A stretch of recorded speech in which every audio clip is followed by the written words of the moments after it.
Hello there, and welcome to the exciting world of hip.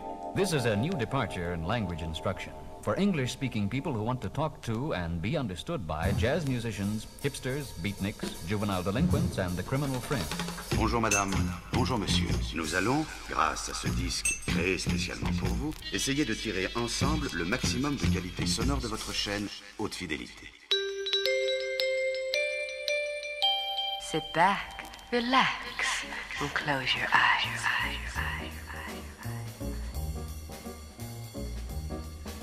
Jesse Harris, welcome. Glad to have you today in New York. How are you?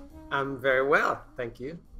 How did your interest in music begin, Jesse? My interest in music began when I was very young. I was just obsessed with rock bands, but not only with the bands. I was obsessed with the songs and with the lyrics and what the lyrics meant. But I think a lot of kids are like that. They're obsessed with their favorite groups. I never thought that I would be a musician, but my father, I wouldn't say he forced me, but he very strongly encouraged me to play the piano. And then I decided to do it, but I did it because I wanted to please him. And I wasn't a very good piano student. I didn't practice. But I continued to love music. I always wanted to play the guitar, but for some reason I thought that the guitar wasn't for me. I don't know why I thought that. I thought I couldn't play the guitar. I wasn't allowed or something. But then the guitar ended up in my possession. Do you want to hear that story? No. Do you want me to tell you how? Yes, please. My mother moved to California. Yes. And she rented out her apartment. And when she came back 2 or 3 years later, the people who had rented the apartment left a guitar there in the closet. I think it was by accident, but they never asked for it. And she gave me the guitar. So that was my first guitar. And since I had a guitar, I thought it would be fun to learn how to play some songs. And once I started to play the guitar, then I started to write songs of my own. As a very eclectic artist, how was the process to find your identity in this globalized music world? I guess that's just the world now, is we're all exposed to so much music more than ever before.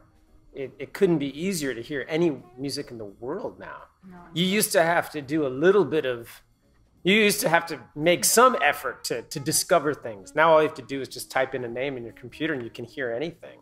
So I suppose I don't think about it that much. I don't consciously ever try to make music of a certain style or genre. I don't try to make music that's jazz, or I don't try to make music that's Brazilian or rock. Or I write songs that come out naturally and just follow the direction that the song indicates. With what type of rhythms would you like to continue experimenting? I'm always trying to expand the palette of my songs rhythmically. I don't know, I guess I don't consciously think about that. That's cool. But I would never, think I want a hip hop beat or something like that. I would never do something like that. So you are not following the business. No. You are following your heart. Yes. Or something like that. Yeah. What do you think about the current music scene?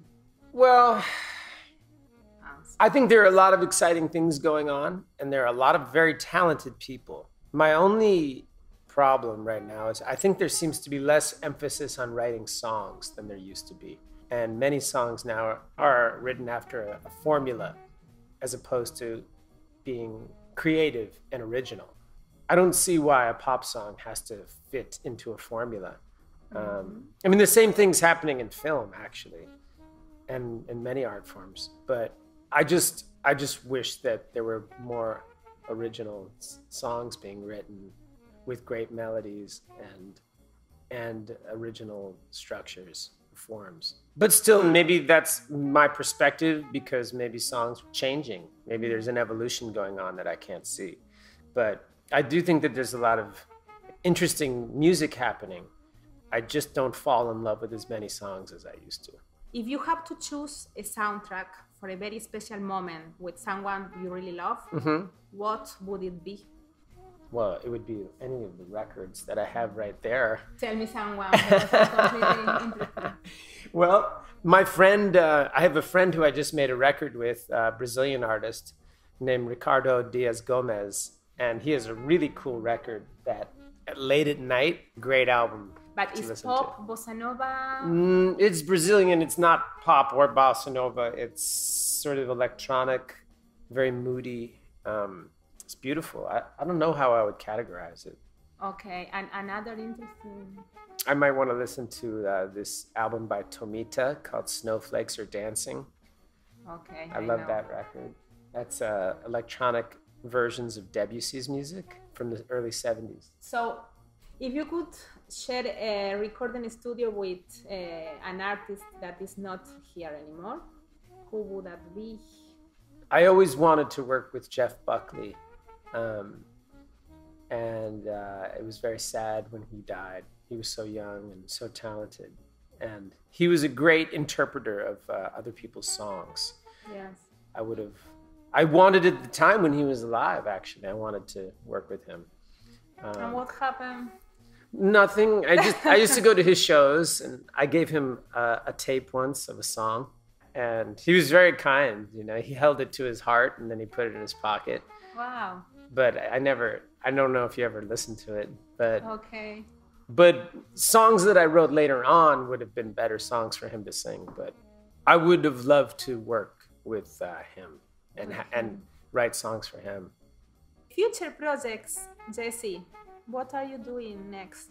Well, currently I'm working on a new record. Yes. I just started to mix it. I recorded it in Lisbon and in New York. So I'm working on that.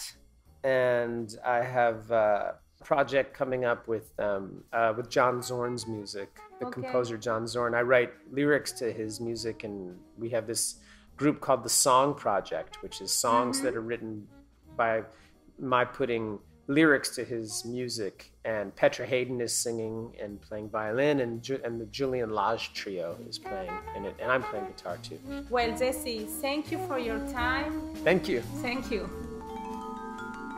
Hello there, and welcome to the exciting world of hip. This is a new departure in language instruction for English-speaking people who want to talk to and be understood by jazz musicians, hipsters, beatniks, juvenile delinquents, and the criminal fringe. Bonjour madame, bonjour monsieur. Nous allons, grâce à ce disque créé spécialement pour vous, essayer de tirer ensemble le maximum de qualité sonore de votre chaîne haute fidélité. Sit back, relax, and close your eyes.